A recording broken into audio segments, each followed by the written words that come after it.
Story 1. The 11 minutes that didn't record. At 2:19 a.m., the camera feed froze for exactly 11 minutes. When it came back, the warehouse looked the same, except every pallet had shifted a few inches, like the building had exhaled and moved everything while the lens was blind. And on the screen, in the corner where the timestamp should have been, the clock was running backward. I worked nights in a small security office that overlooked a distribution warehouse, and after a while you learn what normal looks like on a wall of monitors. Normal is boring. Normal is the same empty hallway every hour, the same silent loading bay, the same parking lot lamps throwing pale circles onto asphalt. Normal is a raccoon near the dumpster at 3 a.m., and a stray cat slipping through a fence gap like it owns the place. That night started normal. I was alone, which was part of the job, and I had the usual routine. Check the exterior cameras every 15 minutes, log the doors, watch for motion alerts that were usually nothing. The warehouse crew had clocked out at 10, and by midnight the building had that hollow, rinsed feeling it always got after everyone left, like it was holding on to echoes. At 2:08, camera 7, one of the interior aisle cams, began to show faint static, thin horizontal scan lines that crawled across the image. That wasn't unusual either. Old wiring, EMI from the forklifts parked in their charging stations. Sometimes the feed would jitter for a second and then settle. I noted it mentally and kept watching. At 2:19, every monitor blinked once. Not off, not a full blackout, just a single synchronized dip in brightness like the system had blinked. Camera 7 froze on a frame of aisle C, rows of shelves, shrink-wrapped pallets, a long white line on the floor marking the path for forklifts. Perfect stillness. I leaned forward, hand on my mouse, and waited for the feed to catch up. It didn't. The clock in the top corner of that feed read 2:19:03, and it stayed there. The other cameras continued normally. Only camera 7 was locked like a paused movie. I clicked the feed, checked its status, and tried a soft reset. The system acted like everything was fine. Live, it insisted. No errors. Then the clock in the corner changed. 2:19:02. I stared hard, thinking my eyes had glitched. It changed again. 2:19:01. The timestamp was counting down. My mouth went dry. I checked the server time displayed on the control software. 2:21 a.m., moving forward normally. I checked my phone. 2:21, normal. Only camera 7 had decided time worked differently. I tried to pull up the recorded footage buffer, thinking maybe the live feed had jumped into playback mode. But the recording scrubber was unresponsive, and the software wouldn't let me switch camera 7 to archive. At 2:22, the clock in the corner hit 2:18:59. Then the monitor went black. Not a no signal blue screen, just black, like a lens cap had been placed over reality. I sat still, breathing shallowly, listening to the building through the walls. The security office was inside the warehouse complex, which meant I could sometimes hear the building settling. Distant pops, metal cooling, a door closing somewhere because of air pressure. That night, as camera 7 went black, the building made a sound like a deep, soft creak, as if something large had shifted its weight. Then the black screen returned to an image. Aisle C again, only it wasn't identical. The pallets were in slightly different positions, like someone had nudged them into new alignment. A carton that had been at the edge of a stack was now in the middle. A safety cone had moved a foot to the left. Small changes, but enough that my brain caught them instantly, the way you notice when furniture in your apartment has been rearranged. The timestamp now read 2:30:00. 11 minutes had passed. I didn't remember them passing because for those 11 minutes I had been staring at a black screen, and the building had felt like it was holding its breath. I opened the archive to review the recording, needing proof that the blackout was logged, that the missing time existed as missing time. The footage from 2:19 to 2:30 was there, technically. The file existed. It had a time range. But when I clicked play, the system only showed one frozen frame. Aisle C at 2:19:03. No movement, no blackout, no palette shifts. Just a still image that lasted the entire 11 minutes, like the camera had chosen not to see. I sat back, heart hammering. I thought about calling my supervisor, but what would I even say? The cameras lost 11 minutes, but the recording insists nothing happened, and the timestamp ran backward like a countdown? I told myself it was a software problem, a corrupted buffer, a time sync error, anything technical that didn't require believing the building could move without being watched. At 2:47, a motion alert triggered on camera 7. I jerked forward. The system highlighted the feed and drew a yellow box around the motion area near the floor line, as if something had crossed. I stared. The aisle was empty. The shelves were still. The motion box flickered again, tracking something invisible moving toward the camera, closer, then closer, as if a person were walking down the aisle without being rendered. Then, very slowly, the timestamp in the corner of the feed changed.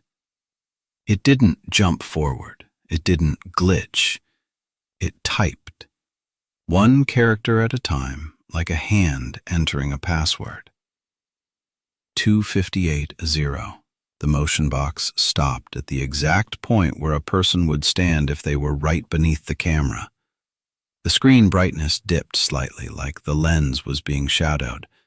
And then, in the audio channel of the camera, I heard a sound that didn't belong in an empty aisle. A breath. Close and wet, like someone had leaned into the microphone. My own breath caught in my throat. I didn't move. I watched the empty image and felt the terrible certainty that the camera wasn't failing. It was being used. The monitor nearest me flickered, and for a half-second the image changed to the security office camera, the one pointed at my desk. I saw myself on screen, sitting rigidly in my chair, staring at the monitors, face pale in the blue glow. Behind me, in the office doorway, something darker than the hallway stood perfectly still. No clear shape, no features, just absence arranged like a person. The feed snapped back to camera 7. I stood up so fast my chair wheels squealed. I spun toward the doorway. The office hallway was empty, but the air felt colder at the threshold, as if someone had just stepped away. I locked the office door, though it felt meaningless, and I sat back down with shaking hands. On camera 7, the motion box disappeared. The timestamp returned to normal. And in the archive list, a new file appeared that I hadn't created. cam702190230 handoff.mp4. I didn't open it, because I suddenly understood what those 11 minutes were. Not missing time. Private time. Time the building took when it knew the cameras were blind. Story 2. The camera that recorded tomorrow. The first clip I found in the archive had a timestamp dated tomorrow at 1:06 a.m. The video showed an empty hallway, then the door to my security office opening, then my own face leaning into the frame like I was checking the camera. I watched it twice before I realized I hadn't done that yet. The control room was my whole world at night. A desk, a coffee cup, and a wall of monitors showing different angles of emptiness. I didn't mind the solitude. I preferred it. The job was easier when no one bothered me, when the building's sounds had space to breathe. On that night, I was doing a routine archive check because the system storage was nearly full. I had to clear out old clips that were triggered by motion. Usually it was nothing. A moth passing close to the lens, a shadow thrown by an exterior light, a plastic bag rolling across a lot. I sorted by date, then by camera. That's when I saw the folder. It wasn't in the standard naming format. It wasn't under motion alerts or scheduled recordings. It was labeled tomorrow. My first thought was that someone on day shift had created a folder as a joke. But nobody besides security had admin access, and day shift barely touched the system beyond muting a buzzer. I clicked the folder. Inside were 3 files, all time-stamped for the next day between 1 and 1:10 a.m. The clip at the top was from camera 2, the hallway outside my office. Timestamp: tomorrow, 01:06 minute 12 cents. I double-clicked it.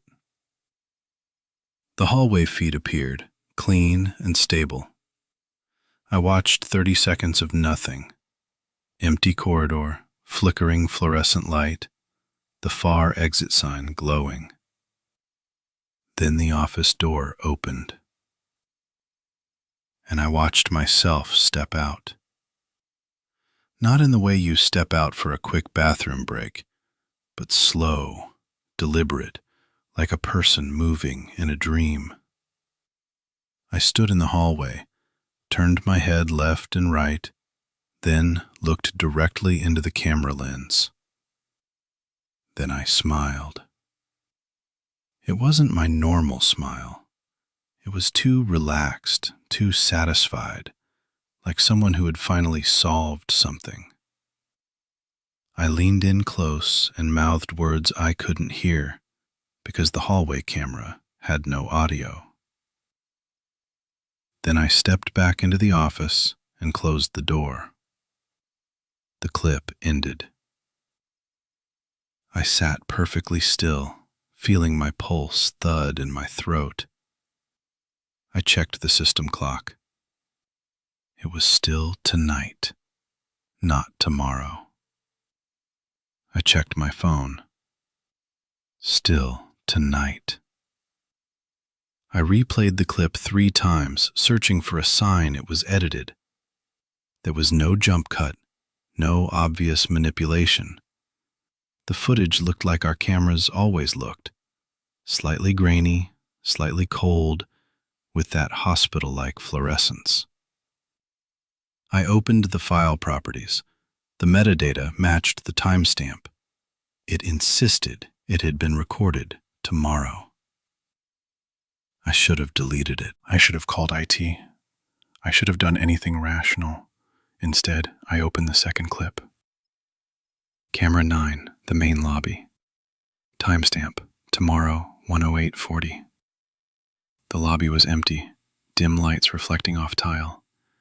Then the front doors slid open by themselves, and a gust of fog rolled in from outside, thick and unnatural, like the building had inhaled something from the night. The fog filled the lobby, swallowing the reception desk and the potted plant. Then, through the fog, a figure-shaped darkness drifted toward the security office corridor. The clip ended. My hands were shaking now. I didn't want to open the third clip because my mind had already connected the sequence. Lobby fills with fog. Something moves toward my corridor. I step out and smile at the camera like I'm expecting it. I couldn't take it. I opened it anyway. Camera 1, inside the security office, pointed at my desk and monitor wall. Timestamp, tomorrow, 1:09:55. The clip showed the office empty. Then the monitors turned on by themselves, one by one, lighting the room in cold blue squares. A second later, the chair rolled back slightly, as if someone had pulled it away from the desk. Then I walked into frame from the hallway. But it wasn't quite me. Same face, same build, same uniform. Different movement, smoother, as if my joints had fewer limits. I sat in the chair and placed my hands on the keyboard, fingers poised like I knew exactly what to type.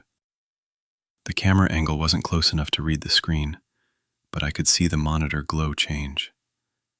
I leaned forward and the clip ended abruptly, like someone had stopped the recording manually. My stomach twisted. I glanced at my keyboard, at my hands. They were mine. They were shaking. On the wall monitor, camera 2 showed the empty hallway outside my office right now. The fluorescent light flickered. The door to my office remained closed. Then the lobby camera feed flashed, and for a single frame the lobby was filled with fog. Tonight's lobby, not tomorrow's. My throat tightened. The camera didn't just show the future, it showed inevitability. It showed a pattern moving closer, like a schedule being enforced. At 1:05 a.m., my office door handle rattled once, lightly, like someone testing it. I held my breath. At 1:06, the hallway light outside flickered and the hallway camera feed dimmed slightly, like the lens was being shadowed. My heart hammered. I didn't look at the clock again. I didn't want to match the footage. I refused the satisfaction of the prediction. Instead, I shut down the entire system. Not a soft log out, not closing a program. A full power down sequence, killing the monitor wall, the recorder, everything that could watch. The screens went black and the office fell into darkness, broken only by the small green exit sign glow down the corridor. In that sudden quiet, I heard a sound that didn't depend on cameras. A soft, patient knock at my door. Then my own voice right outside it, speaking gently, like a coworker asking to be let in. "Open up," it said. "I saw what you saw." I didn't answer. And the next morning, when day shift powered up the system, the Tomorrow folder was gone.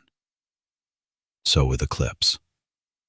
But in the audit log, there was one new entry, time-stamped at 1:09:55. Admin login. Me. Story 3. The monitor that showed the wrong room.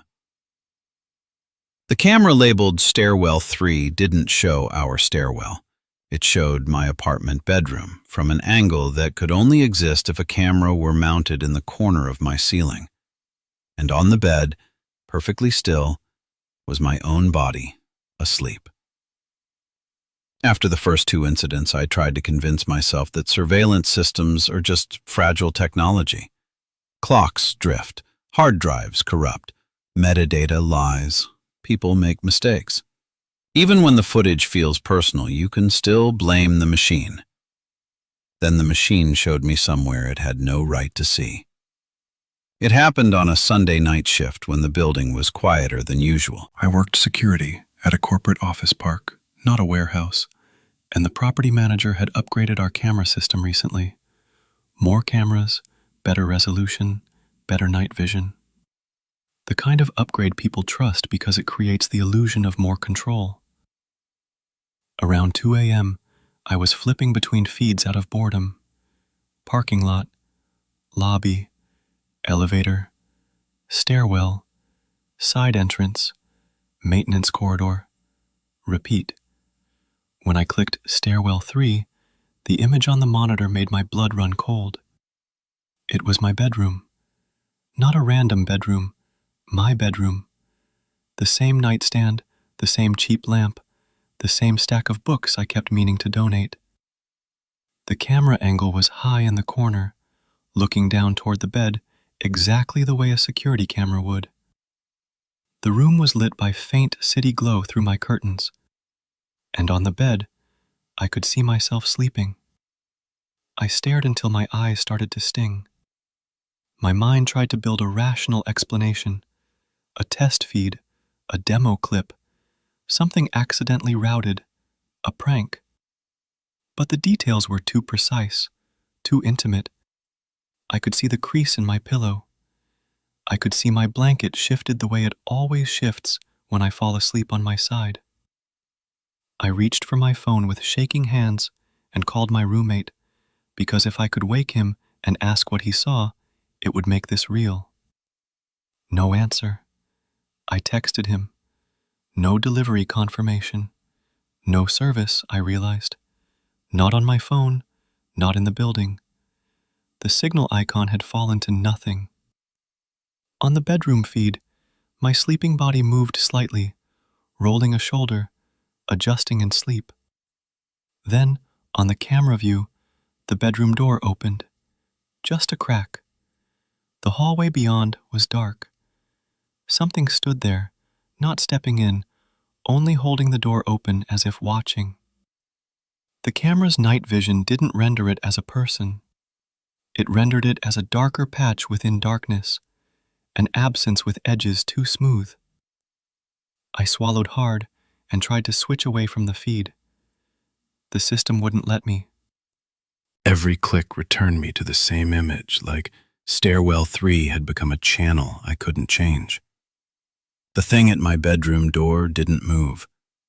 Then, very slowly, it leaned in. And I realized it wasn't looking at my sleeping body. It was looking up into the camera lens, directly at me. A cold pressure filled my chest. The building around me felt suddenly irrelevant. My world narrowed to that monitor.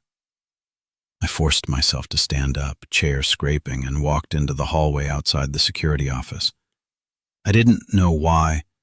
Maybe some primitive instinct wanted to put motion into my body to fight paralysis. The hallway was empty, quiet, normal. I went back in and stared at the monitor again. On the feed, the thing at my bedroom door had moved closer to the bed. It hovered there, a shape beside my sleeping body. Then my sleeping body sat up. Not slowly, like waking. Smoothly, like a puppet being lifted. My heart slammed against my ribs. "No," I whispered, and my voice sounded tiny in the security office. On the screen, my sleeping self turned its head toward the camera and smiled. The same wrong smile I had seen in the "Tomorrow" clip.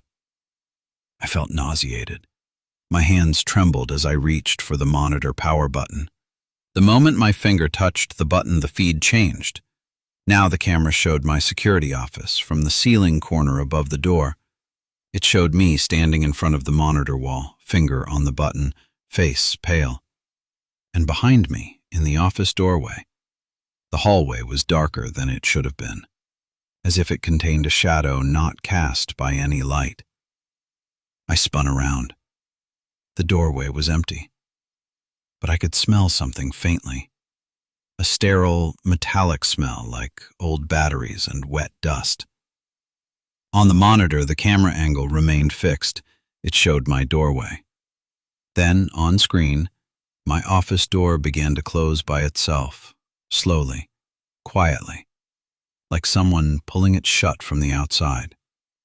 I lunged and grabbed the handle in real life, keeping it open. On screen, my hands were visible, gripping the handle, and in the narrow gap between door and frame, on screen only, I saw a sliver of my bedroom again, like the two places had overlapped in that crack. A whisper came through the office intercom speaker, though I hadn't turned it on. It was my own voice, gentle and persuasive. "Stop watching," it said. "Come home." I slammed the door shut and locked it, heart pounding. And then I did something I had never done before on a shift. I walked out of the building. I left the keys in the office. I left the monitor wall on. I drove home with my headlights bright and my radio loud, refusing silence. When I got to my apartment, my front door was unlocked.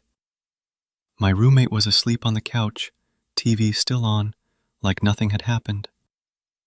I checked my bedroom. There was no camera in the corner, no screw holes, no wires, no device. Only the faint impression of a square of dust missing from the ceiling paint, as if something had sat there for a long time and been removed carefully. The next day I quit. But sometimes, late at night, I still get the feeling my room is being watched from above, and I catch myself glancing toward that corner. Because the hardest part isn't believing the camera saw my bedroom. The hardest part is knowing something else did first.